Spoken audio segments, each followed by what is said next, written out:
1991 रोजी मध्य प्रदेशातील महू या गावी झाला. लहानपणापासूनच त्यांना अस्पृश्यतेचे चटके सोसावे लागत होते, तरीही ते घाबरले नाही. ते पुढे गेले. त्यांनी समाजातील प्रत्येक घटकासाठी मोलाचे कार्य केले. भारतीय संविधानाचे शिल्पकार, दलितांचे कैवारी आणि ज्ञानाचे अथांग सागर महामानव डॉक्टर बाबासाहेब आंबेडकरांचे 6 डिसेंबर 1956 रोजी दिल्ली येथे निधन झाले. म्हणूनच 6 डिसेंबर हा दिवस संपूर्ण जगभरात महापरिनिर्वाण दिन म्हणून साजरा केला जातो. 6 डिसेंबर डॉक्टर बाबासाहेब आंबेडकरांचे लाखो अनुयायी मुंबई येथे असलेल्या चैत्यभूमीवर येतात व तेथे असलेल्या त्यांच्या अस्थेचे दर्शन घेतात.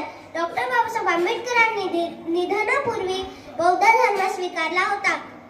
डॉक्टर बाबासाहेब आंबेडकर हे बौद्ध धर्माचे धर्मगुरू होते. म्हणूनच त्यांच्या पुण्यतिथीसाठी महापरिनिर्वाण दिन हा शब्द वापरला जातो.